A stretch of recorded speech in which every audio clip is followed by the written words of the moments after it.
Alhamdulillah wassalatu wassalamu ala Rasulillah wa ala alihi wa sahbihi wa man wala.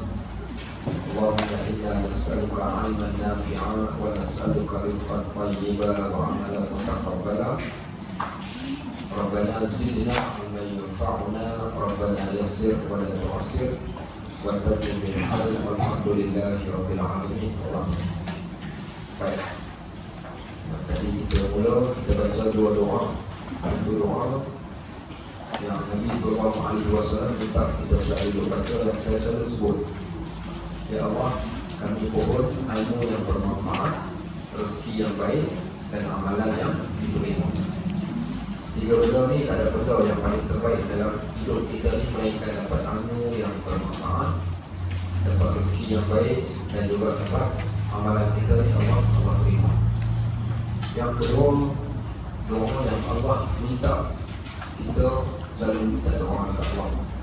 Doa ini dibacakan oleh Nabi Musa AS ketika mana dia nak bertemu dengan Fir'aun dan jumpa Fir'aun, nak pergi bercakap kepada Allah. Allah perintahkan kepada Musa untuk minta kepada Allah dengan berkata, wa qul rabbi zidni ilma. Katakanlah wahai Musa, Tuhan tambahkan bagiku ilmu. So kita mungkin ada ilmu tapi tak bertambah. Bila ilmu tak bertambah ni kita rugi. Ada kalau ilmu ni mungkin diperlukan dahulu, sekarang ni lain pula keperluan dia. Ada ilmu yang mungkin kita dapat begini sedikit tetapi tidak bertambah-tambah, sama saja. Sebab tu tanda orang yang baik ni bila ilmu dia sentiasa bertambah. Sebab tu kita belajar. Kita belajar ni ada beberapa sebab. Yang pertama, daripada kita jahil nak jadikan kita tahu.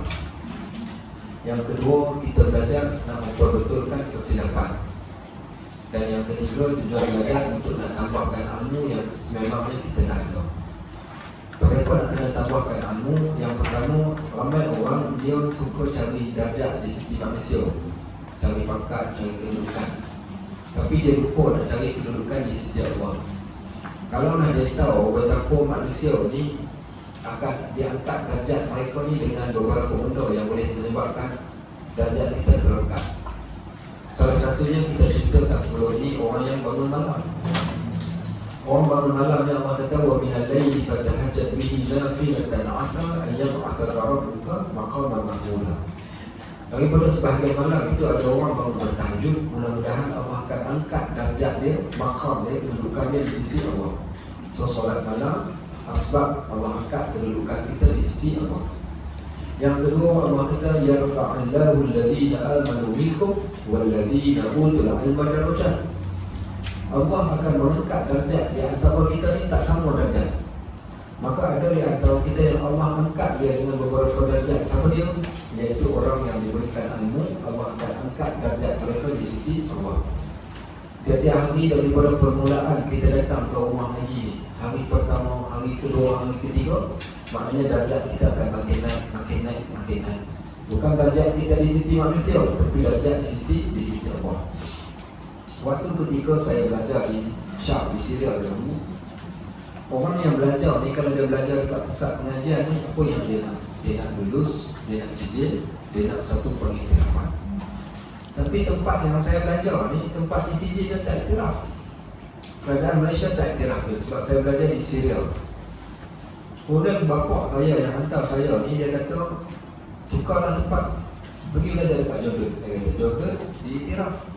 Kalau kau belajar kat tempat tu, besok kau balik ke Malaysia, besok kau nak kerja apa, kau nak cari kerja macam mana, kalau sijil kau tak iktiraf, kerajaan tak iktiraf. Saya pun jadi buntu dan serba salah. Nak tukar tempat belajar ataupun nak stay dekat tempat yang saya dah belajar. Dan kebetulan saya rasa seronok sebelum tu belajar dekat situ. Sehingga sampai ke satu tahap ni, kita nak penting kelas ni, kita rasa sayang. Baik, kita ni kalau kita cakap rumah haji cuti ni, alhamdulillah cuti. Seronok ini kita ada cuti. Tapi kalau cuti tak seronok kita, pasal kita nak belajar. Jadi saya bila dah jadi sebuah salah macam tu, saya tanya di Kedah ni ada 3 orang tokoh daripada Indonesia. Yang pertama Syekh Nuruddin Al-Banjari, yang kedua Ustaz Fahmi Zamzam ni, penyusul kitab ni. Tuan-tuan tengok dekat dekat pada Syekh Ahmad Fahmi Zanzam almarhum dah meninggal dunia. Okey, Syekh Fahmi Zanzam. Dan yang ketiganya adalah Ustaz Muhammad Abdullah. Baik. Dalam tiga-tiga orang ni, seorang ni tidak dikenali sangat, tapi dikejar dia terkenal lah. Tapi yang Fahmi Zanzam dengan Syekh Fahmi Zanzam dengan Syekh Nuruddin Al-Bajari ni lebih dia satu Malaysia orang tahu. Sebab dia orang keluar pergi ceramah dan menulis. Ustaz Muhammad Abdullah ni dia tak menulis, tapi subhanallah, siapa pun yang duduk dalam kelas dia ni, kita akan rasa seronok, kita akan rasa tenang. Orang yang Allah berikan pada dia ilmu yang hebat. Sama sebagaimana Syekh Nuruddin, bagaimana Ustaz Fahmi Zanzam, bila bercakap lembut cara percakapan, orang yang amat tawaduk. Jadi saya memang baiklah dengan dia, sehingga kan kami pernah cabar di antara kawan-kawan dan murid ni, siapa boleh pegang kepala dia memang hebat. Okey, semua orang kata siapa boleh pegang kepala guru. Waktu tu kita budak-budak nakal kakak dalam cabar, siapa yang boleh pegang, akhirnya saya dapat pegang. Macam mana saya pegang, satu hari ni dia sakit kepala. Jadi cerita saya depan sakit kepala, dia kata siapa, saya pun kat dalam, saya picit. Dia kata mak, saya picit kepala dia sambil picit kat belakang, dia terus senyum kat sahabat saya. Mana budak aku dah pegang kepala guru. Bila saya sama belajar ni, dah timbul kemuskilan nak teruskan belajar di Jordan yang diiktiraf, ataupun nak stay dekat Syria yang tak diiktiraf. Jadi saya pun telefon dia. Saya kata, Ustaz, saya ada masalah. Bapak saya pun memang dia antara anak murid Syekh Ustaz Muhammad ni lah.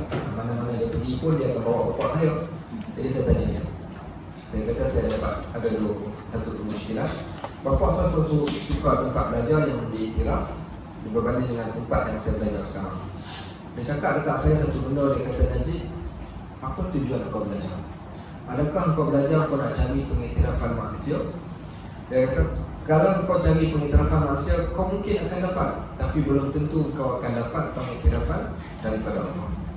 Tapi kalau kau belajar kerana nakkan pengiktirafan Allah, kalau Allah iktiraf kau, yang di langit akan iktiraf, yang di bumi juga akan iktiraf. Maka carilah redha ataupun pengiktirafan daripada Allah berbanding kita mencari pengiktirafan daripada manusia.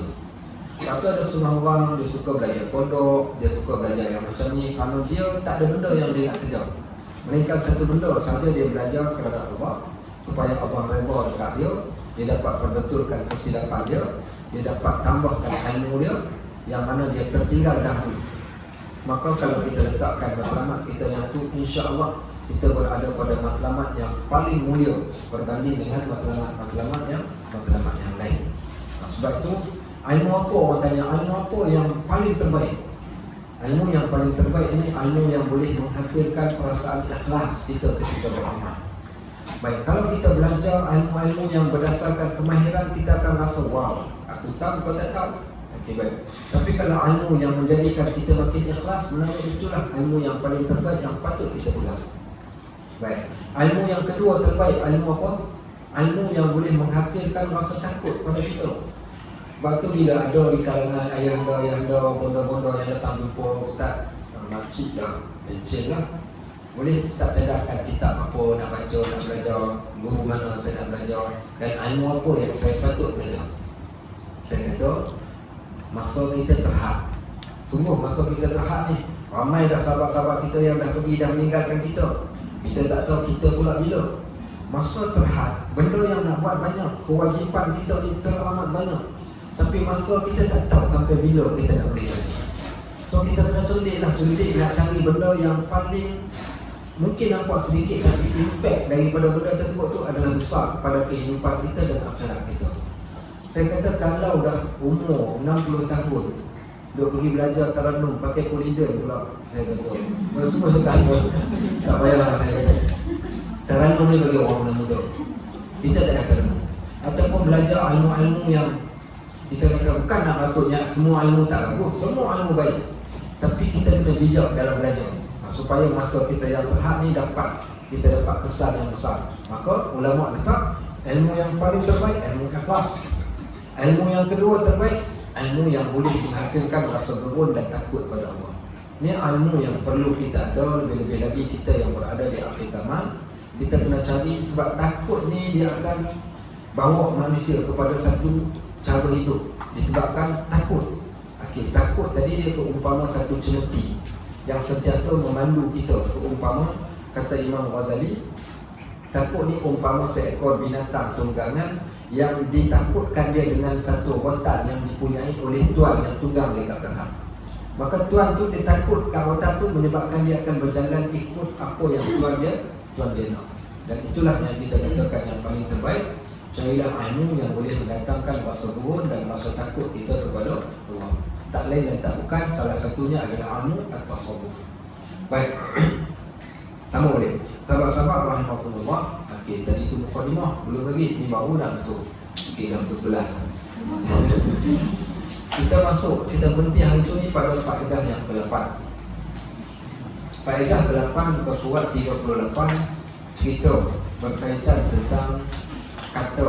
Siapa yang kata ni, ucapan sebelum ni, ucapan daripada seorang tokoh, nasihat Hatim Al-Asad.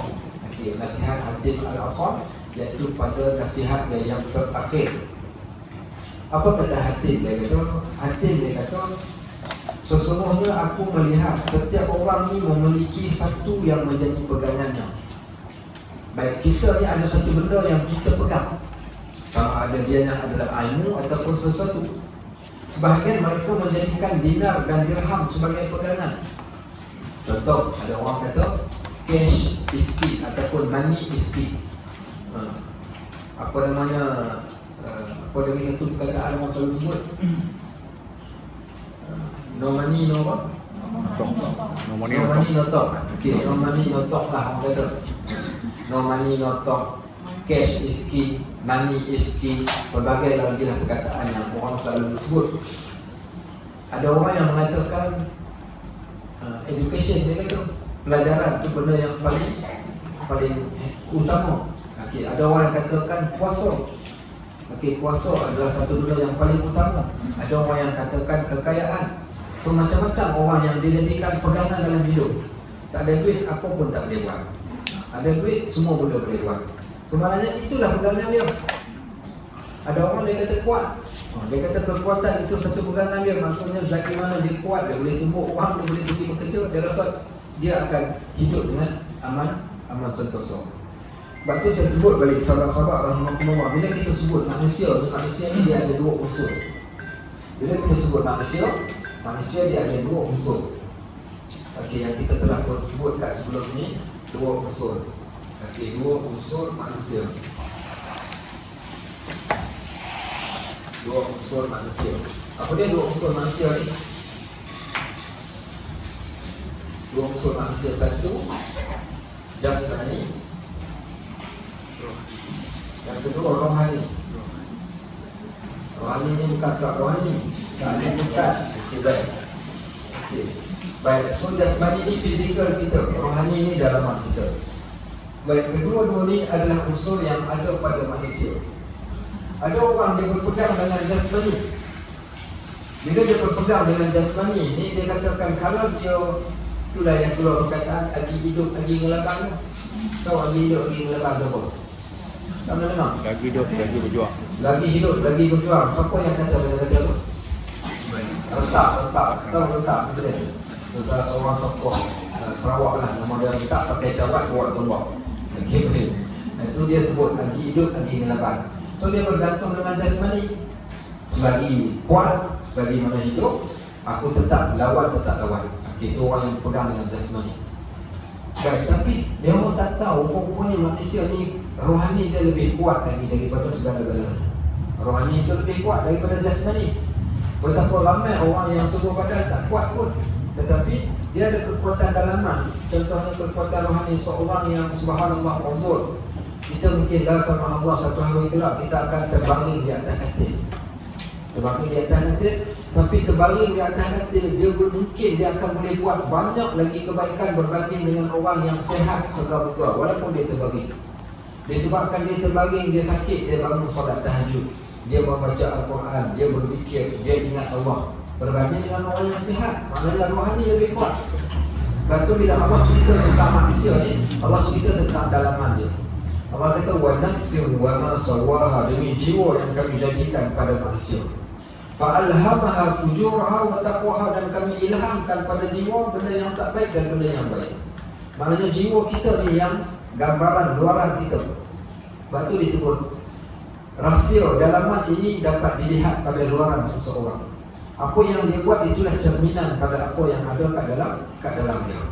Maka ramai orang ni tengok rasa benda yang dia pegang ni ada benda yang zahir semata-mata, dan dia lupa benda yang batin ni.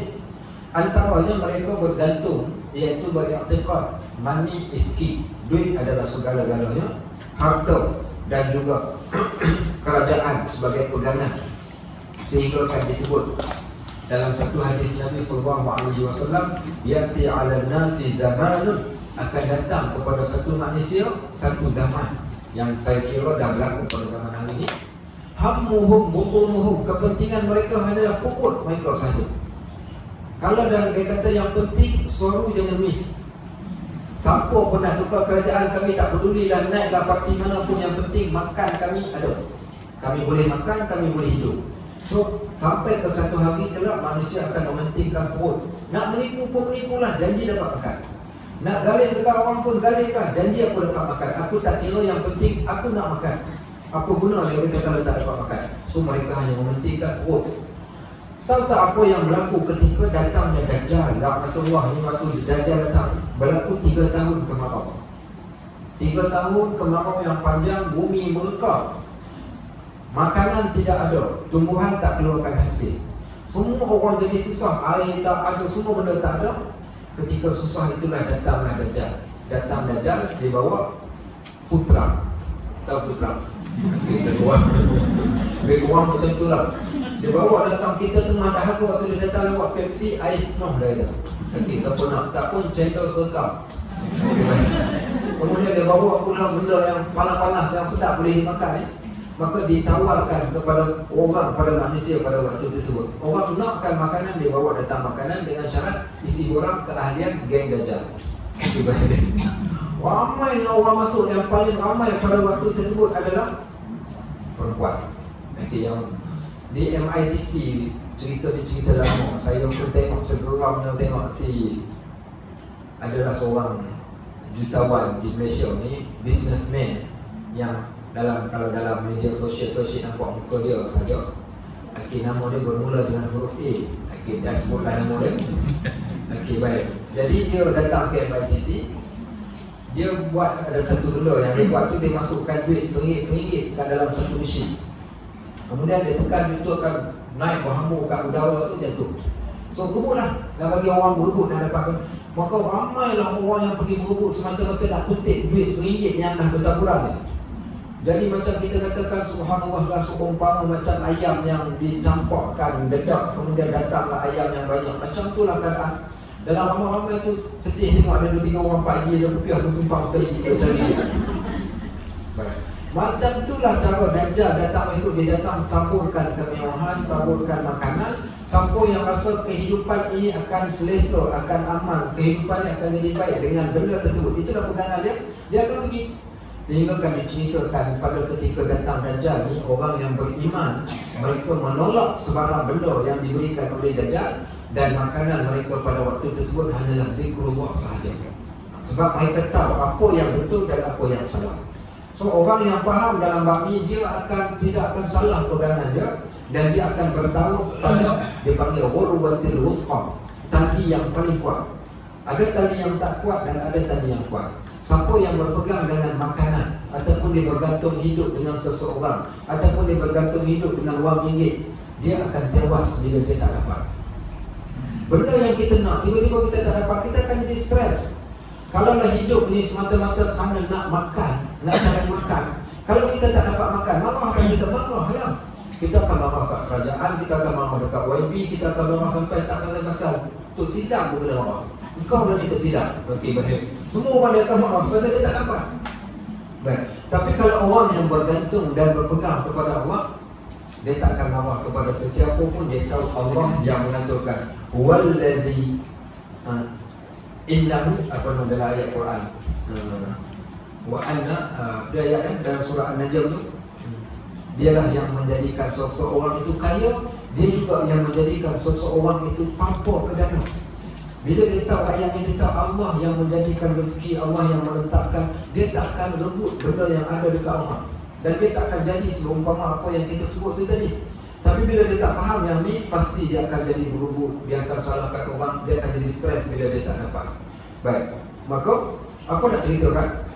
Kita nak katakan kat sini, kalau salah pegangan kita ni, kita akan jadi cari satu benda dan kita rasa itulah penentu hidup kita. Lepas tu Nabi kata, hammuhum butunuhum, akan datang satu zaman manusia akan mementingkan perut dia.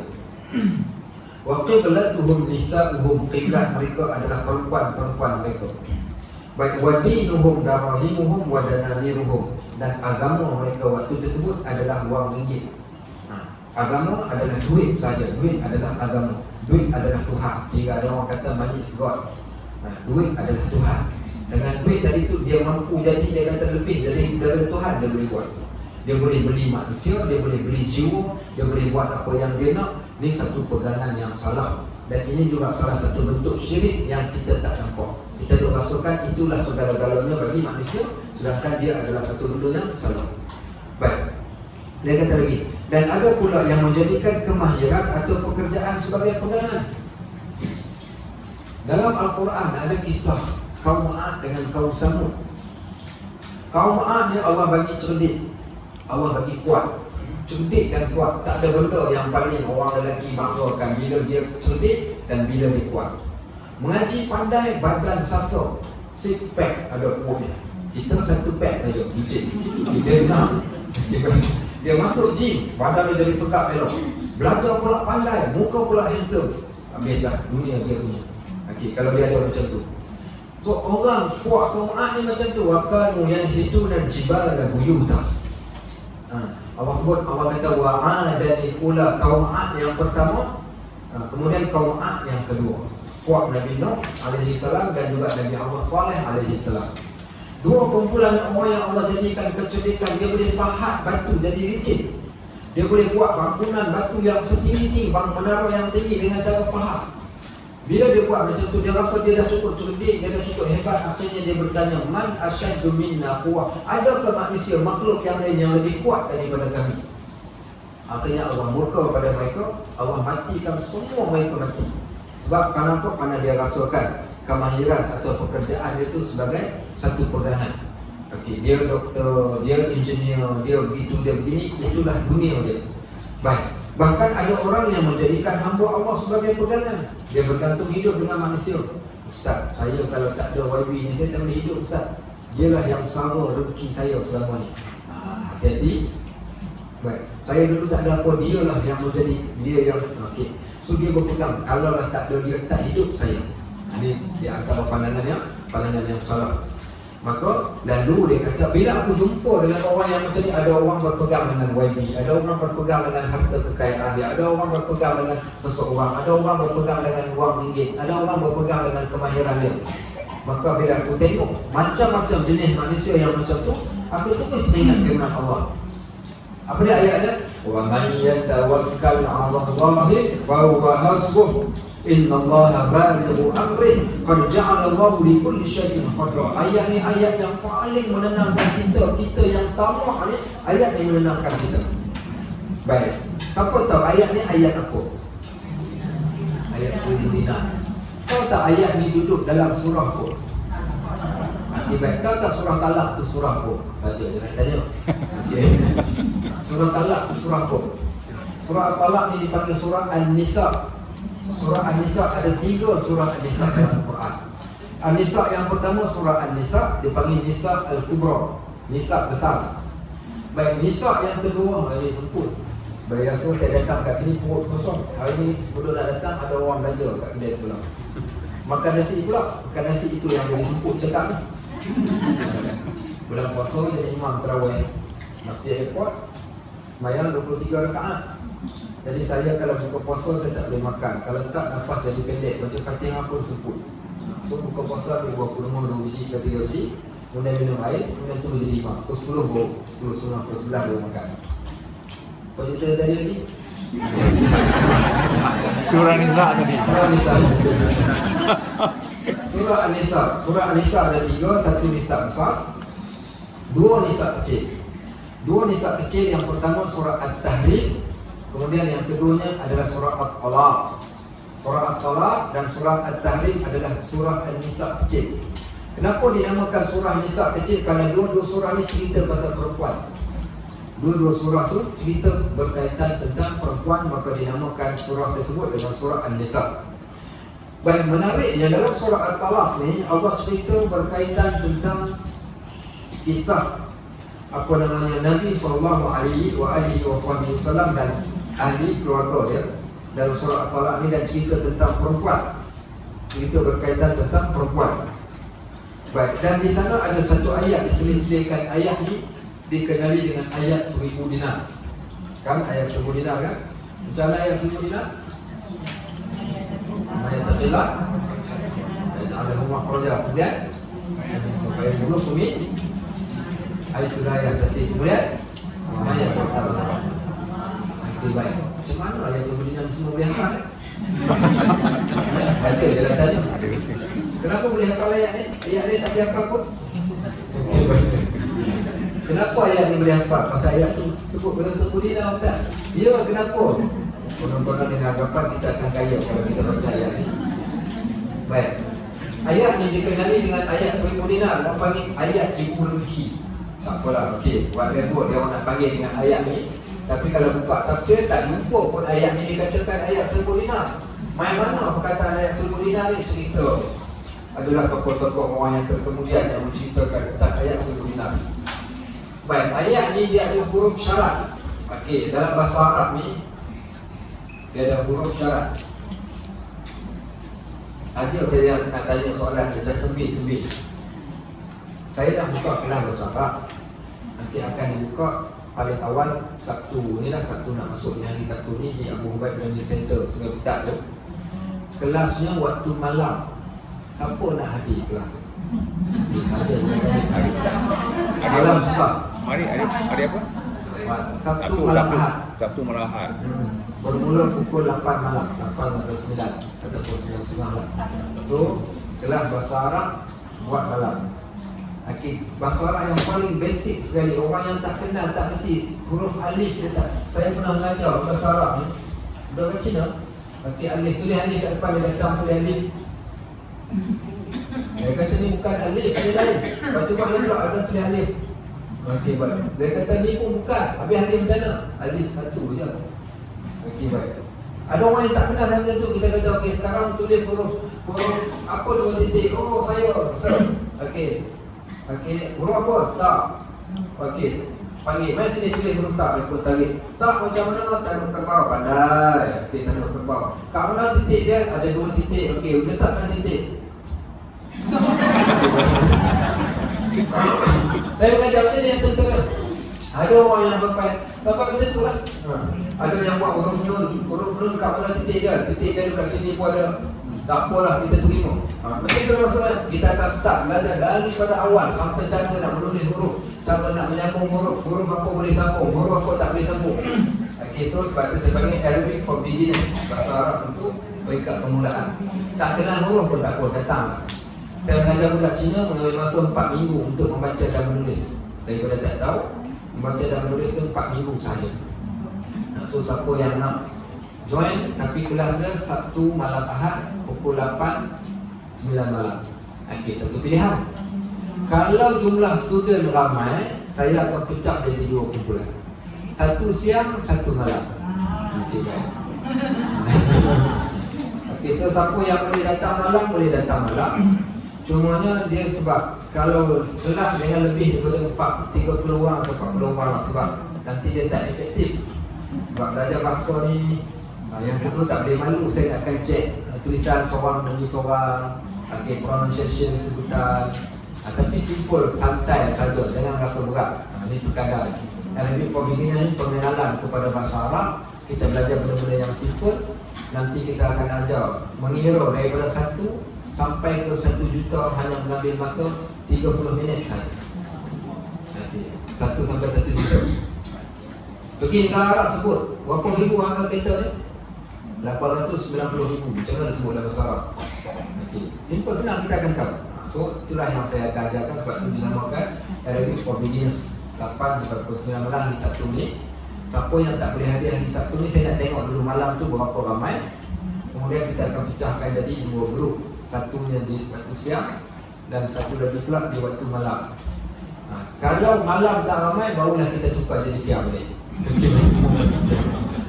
Berarti tak tahulah siapa nak masuk nanti boleh beritahu saya.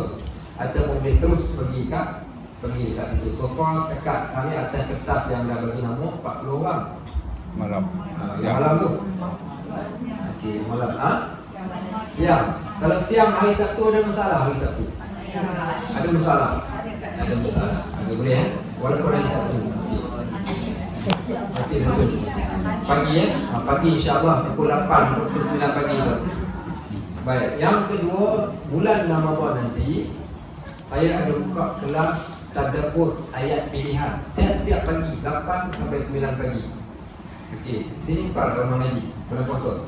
Cuti bulan puasa cuti. Ada kelas. Sama juga. Cuti. Cuti. So siapa nak hadir boleh lah. InsyaAllah saya akan cari waktu yang tidak clash dengan rumah ngaji. So setiap hari pukul 8 sampai 9 pagi. Antara topik kita akan bincangkan tentang doa para nabi-nabi dalam Al-Quran. Macam itulah maksudnya. Kita fokuskan pada ayat tertentu untuk kita tadabbur di dalam bulan Ramadan. Setiap hari 8 sampai 9 pagi, tempat dekat situ kan. Dekat Sungai Kutat, tepi sungai. Bukan dekat tebing tu, dalam bangunan lah. Dalam bangunan, Al-Mubarak Learning Center, kalau perpuasan lalu ke tepi sungai tu. Okey, nampaklah satu rumah warna putih besar tu. Itulah dia.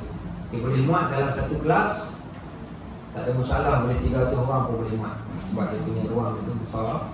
Ruang utama itu boleh muat dalam 150 kot. Boleh muat dalam 150. So, siapa nak hadir, dia ada lalukan setiap pagi.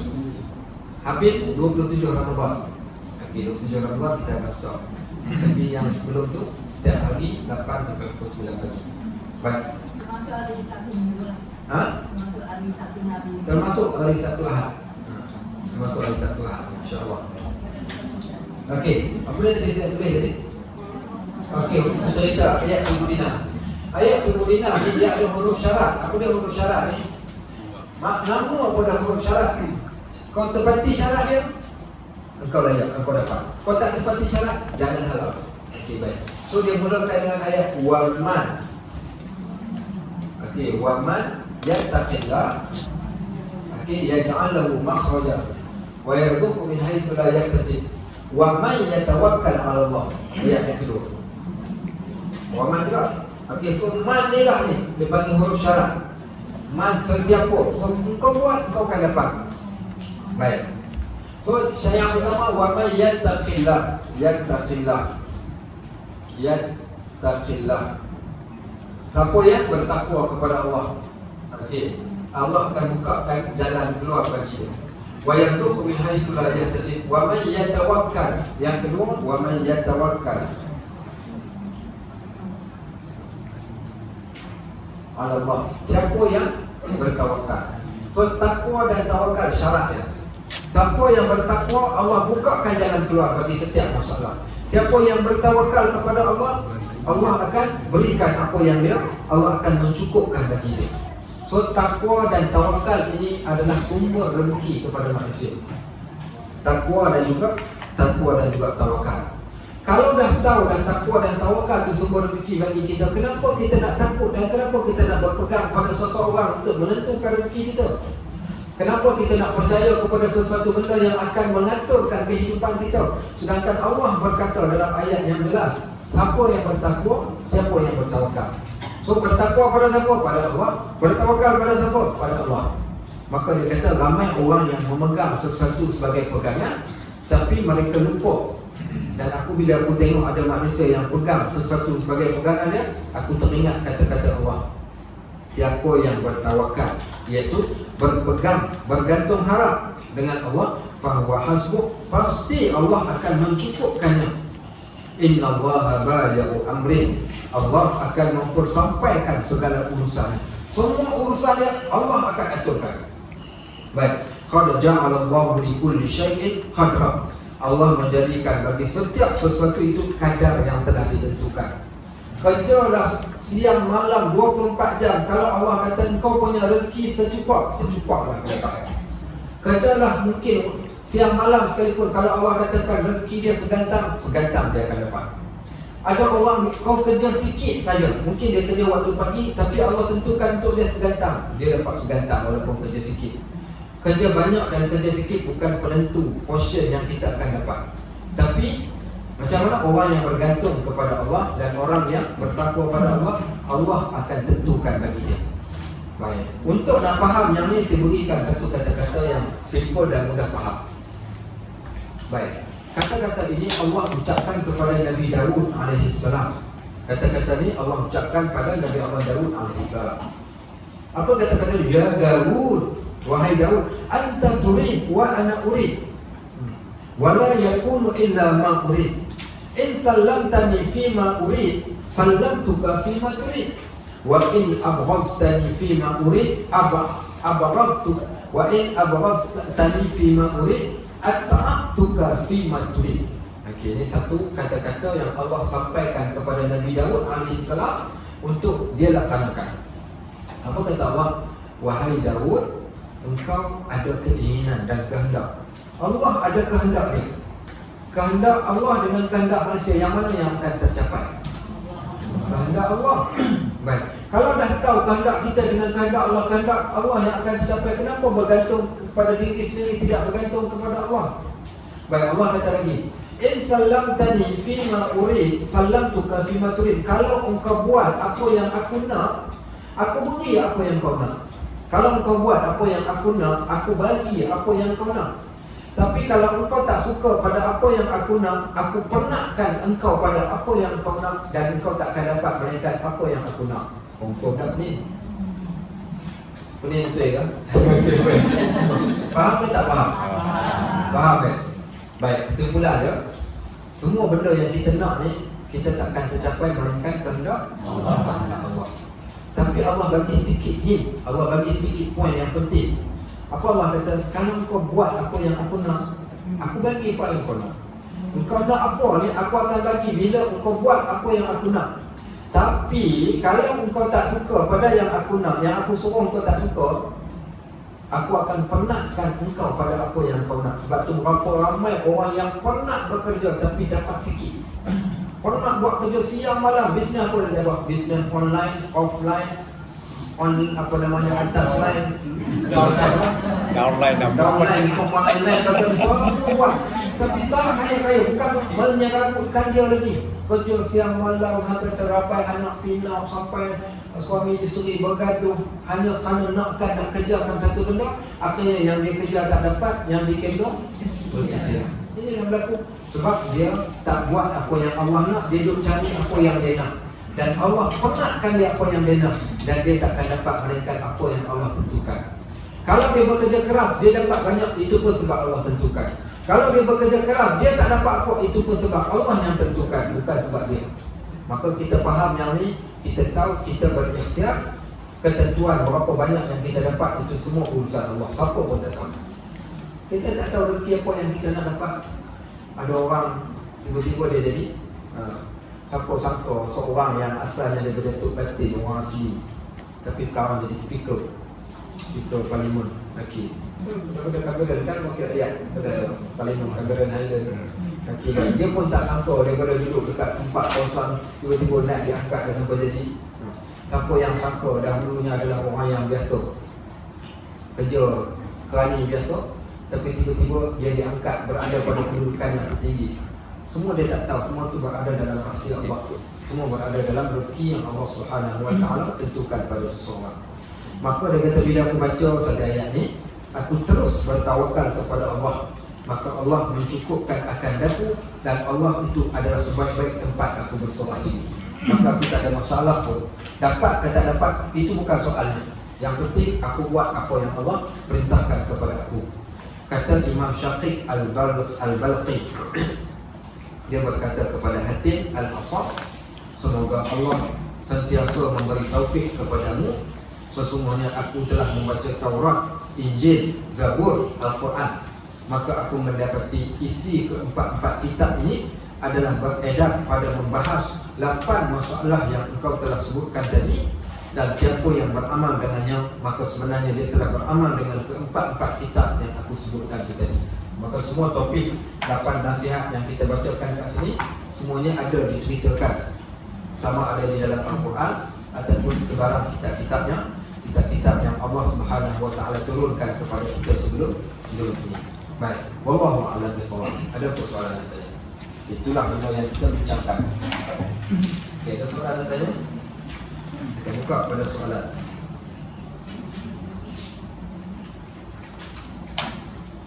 Ada soalan? Ada soalan yang luar pun boleh. Ustaz, Ya, ya. kalau masa hidup kita, kita ni bekerja bukan untuk membuat harta, tapi harta kita ada dari Allah Ta'ala, dari sisi Allah bagi kita. Jadi kita simpan harta tu untuk anak-anak, supaya anak-anak ini tidak bekerja. Kalau agama boleh ke? Baik. Okey, soalan bagi kita, Ustaz, kita bekerja, kemudian kita buat sedikit saving, tujuannya untuk kemaslahatan anak-anak kita supaya besok bila kita dah tak ada, dia tidak akan meminta-minta. Yang pertama, apa yang disebutkan tadi itu ada berbetulan dengan satu hadis daripada Mu'adz bin Jabal. Kalau tak salah saya, kisah seorang sahabat bernama Sa'ad bin Abi Waqqas radhiyallahu anhu. Sebenarnya Sa'ad bin Abi Waqqas, Sa'ad ini di antara salah seorang 10 yang dijamin masuk syurga. Kenapa dia di antara 10 yang dijamin masuk syurga? Kerana dia di antara orang yang terawal masuk Islam. Ketika Fathu Mekah, Sa'ad bin Abi Waqqas jatuh sakit. Sa'ad ni dia seorang OKU kerana dia cedera parah ketika dalam peperangan Uhud, sehingga kaki dia ni jadi capit. Dia berjalan dalam sengit, kerana kaki dia capit. Dia termasuk di antara OKU di kalangan para sahabat. Sa'ad bin Abi Waqqas juga di antara sharpshooter, pemanah tepat. Okay, dia boleh memanah satu panah dengan 3 orang. Satu panahan tu boleh kena 3 orang. Maksudnya dia panah tarik daripada jauh, dia panah, dia lari cabut balik panah tu, dia panah orang yang kedua, dia cabut pula panah tu, dia panah pula orang yang ketiga. Dengan satu anak panah dia boleh bunuh 3 orang. Dia juga di antara orang yang boleh memanah tepat kepada sasaran. Walaupun seorang tu pakai topi besi, nampak mata saja, dia boleh panah tepat dekat mata. Itu Sa'ad bin Abi Waqqas radhiyallahu anhu. Subhanallah, Allah jadikan Sa'ad ni di antara 10 yang dijamin masuk syurga. Dia juga termasuk di antara seorang sahabat yang Nabi sebut. Nabi kata jabtal al-an rajulun min ahli jannah, sekejap lagi akan masuk melalui pintu ni seorang ahli syurga. Yang masuknya adalah Sa'ad bin Abi Waqqas, seorang sahabat yang tak pernah berhasad dengki dengan mana-mana manusia, dan dia tidak pernah pun bercakap bohong walaupun sekali. Tak pelik pun jadi ahli syurga, bukan? Sakit dia, sakit yang teruk lah. Seumpama orang yang tengok tu orang kan kata dia nak mati lah. Jadi Nabi SAW ni pergi ziarah dia ketika dia berada di Mekah. Bila ziarah dia ni kata Sa'ad, dia kata, ya Rasulullah, aku sedekahkan semua harta aku supaya aku mati dalam keadaan tenang. So tak nak tinggal. Ada orang bagi betul, Pak Haji tak payah, Haji dah kerja teruk kan, Pak Haji perhati yang lebih tu, elok pergi jalan New Zealand, mau permai Granada, pergi Swiss, bagi buat mati pejam mata dapat, senang, duit dah habis. Mungkin orang nasihat betul tu, so kita anggap mungkin tu betul. Ataupun mungkin dia wakafkan terus supaya senang, dan dia dapat makan hasil di akhirat kelak. Jadi bila dia nak bagi semua macam tu, Nabi SAW kata tak boleh. Nabi kata tak boleh bagi semua. Dia kata kalau tak boleh semua, ya Rasulullah, nus ataupun nis, separuh daripada harta aku wakaf. Nabi kata separuh pun tak boleh banyak. Kalau separuh pun tak boleh, 1/3 ya Rasulullah. Maknanya harta dia ni, kalau 100,000 dia ambil 1/3, aku wakafkan. Nabi kata 1/3 boleh, itu pun banyak. Baik, 1/3 boleh, tapi itu pun banyak. Sebab tu nak wasiat ataupun nak sedekah, nak infak, nak wakaf, jangan lebih daripada 1/3 harta yang kita miliki.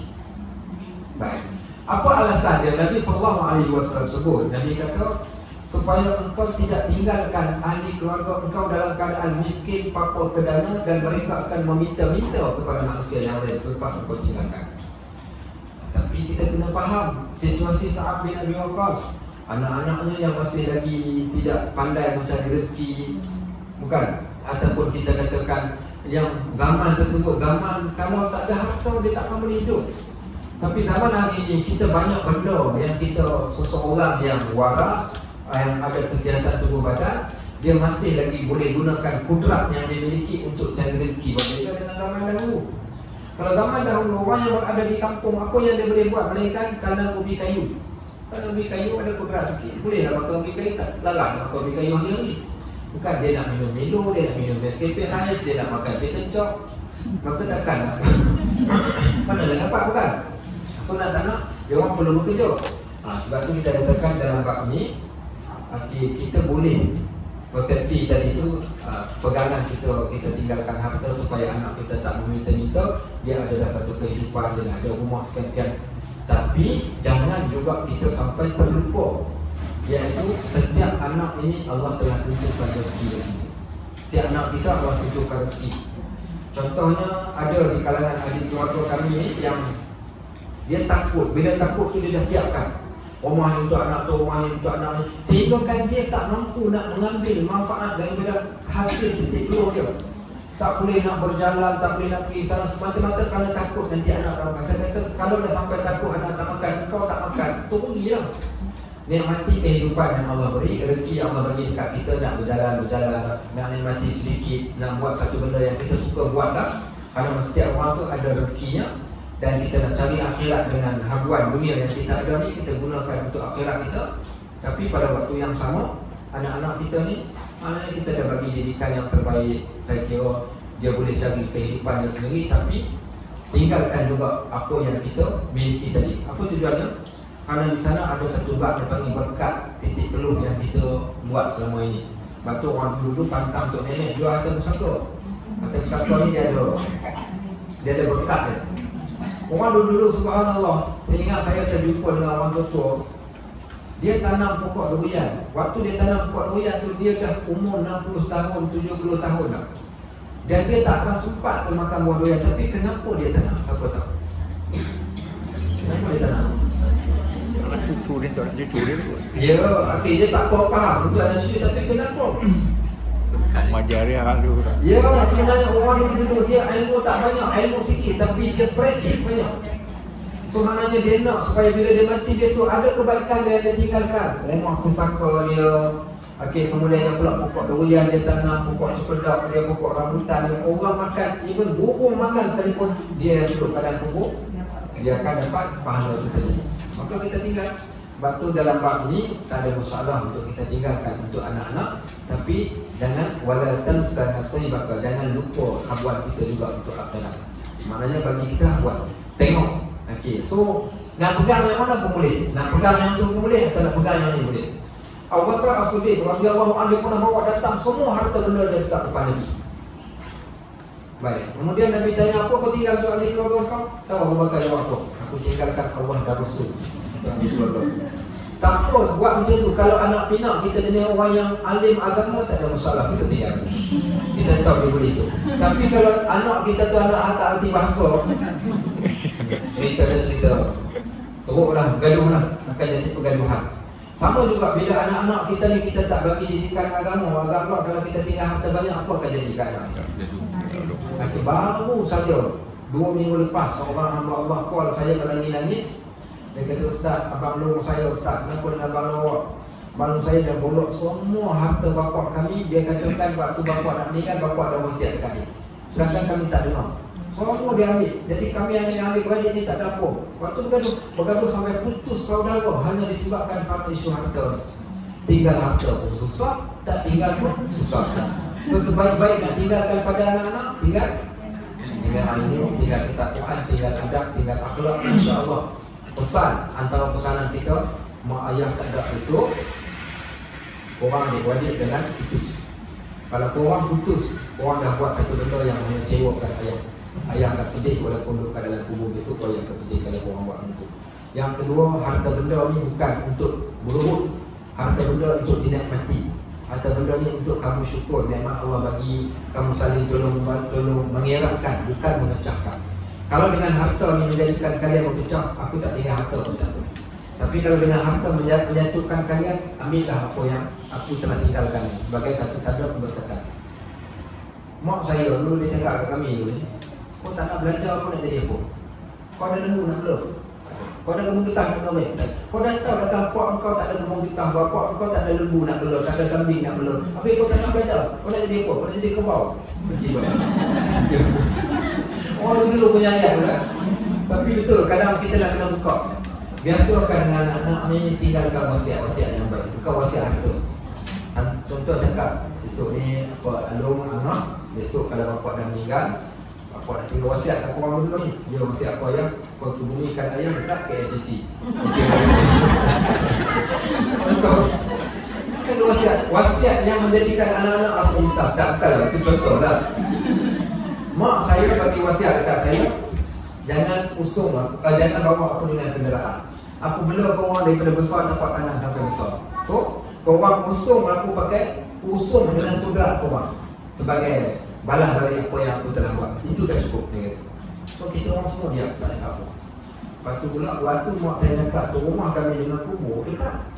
Sekarang ni rumah kami dengan kubur lebih 5 km. Saya cakap sama saya tak nak tukar mak saya. Dia kata tak nak tukar. Macam mana nak buat? Kena usung tak apa. Kalau tak mampu buat semua, jangan tinggalkan semua. Okay, so kita bawa separuh jalan dekat-dekat dengan ada kubur, kita usung lah. Bukan kau menipu, tidak. Kita buat kadar apa yang kita mampu. Bapak saya punya wasiat pula. Bila dia buat ni, biasanya tuan-tuan tunggu malam raya nanti. Malam raya ni semua anak-anak berkumpul. Waktu tu dia punya emosi, dia punya syahdu dia tu lain macam. So bapak saya ni biasa dia bagi pesanan ni. Waktu yang pertama ketika nak bermusafir, yang kedua ketika berkumpul. Malam raya dia bagi semua dah berkumpul. Malam tu lah dia akan cakap, bapak saya punya wasiat, dia kata kau aku bagi pengajaran agama kau lebih daripada orang lain. So kalau aku mati, korang semua yang anak lelaki ni akan mandikan aku. Mungkin kau akan jadi imam, kau kapan, kau begitu, kau begini. Jadi anak-anak dengar ni semua diam. Okey, kemudian kita pesan beritahu kata, Pak engkau ni bukan ketua menteri. Okey baik, Pak engkau ni bukan wakil rakyat. Bapak tak ada apa-apa pun, tanah ada sedikit. Dengan yang sedikit itulah jadikan yang sedikit itu tempat korang jadi mengeratkan hubungan silaturahim, bukan dengan cara kalian berpecah. Macam kami bila dah cakap, selalu dicakapkan macam tu kita faham. Sampai kami bila tanya ni tanah ni macam mana, kita akan cakap, mak bagi dekat abang kita yang ni, dia kurang bernasib baik. Tak apa kami semua redha, kami lepaskan pegangan kami bagi dekat dia. Baik, adik kita ni pula kita tahu adik kita macam mana, kita ramai-ramai kita berkongsi, kita berikan pada dia. Tapi benda tu nak kena, waktu kita hidup ni lah nak kena didik ni. Waktu dah mati besok jangan dilepaskan harta begitu sahaja tanpa ada nasihat yang kita bekalkan. Takut nanti dia berubah. So awal-awal selalu sebutkan. Bapak saya tinggal, bapak saya kerja dengan Sanusi Junid, Menteri Besar Kedah dulu, bukan menteri. Jadi orang politik ni macam-macam. Bapak saya ni dia simpan harta. Bila dia meninggal dunia, sebelum meninggal dunia dia cakap, dia kata tanah sekian nama dia, tapi bukan ayah punya. Nanti ayah mati, saya pulangkan balik kepada simpulan dan simpulan. Waktu bapak saya meninggal, saya bawa geran tu, Tan Sri ini bapak abang kata bukan dia punya. Dia kata Tan Sri punya. Dalam bapak kau ambil je lah. Kita kata dalam bapak kau dah tahu. Tapi balik kami bincang balik. Abang saya kata, itu sudah cantik. Tapi saya pandangan lain pula. Saya kata, sebab bapak pesan. Abang pesan dia kata, nama dia tapi bukan dia punya. Kalau dia cakap macam tu, saya pegang dengan apa dia kata. Jangan sebabkan kita seronok, bapak kita sengsara. Saya kata. So saya kata kita ambil benda yang boleh menjadikan. Sebab ni pun bukan usaha kita pun, usaha dia. Saya kata apa, kata kita semua bersepakat harta ni kita wakafkan pada sekolah tu, pada sekolah ni. Last kali kami ambil keputusan wakafkan semua yang dia sebutkan nama dia tapi bukan yang dia sendiri. Sebab tapi kena cerita lah. Bila nak cerita jangan sampai tinggal nyawa-nyawa ikan. Itu tak ada cakap lagi lah. Sudah cakap dulu waktu sihat ni dah cakap. Waktu sihat ni panggil malam raya, sebutkan cerita kepada orang, insya-Allah. Anak-anak ni kalau dia sayang semua dekat mak ayah dia, insya-Allah. Saya kasih sayang tadi dah mengikat kita selain daripada agama. Baik, baiklah. Wallahu a'lam bishawab. Subhanallahumma wa bihamdik, la ilaha illa anta, astaghfiruka wa atubu ilaik. Wa sallallahu ala sayyidina Muhammad wa ala alihi wa sahbihi wa sallam. Walhamdulillahi rabbil alamin.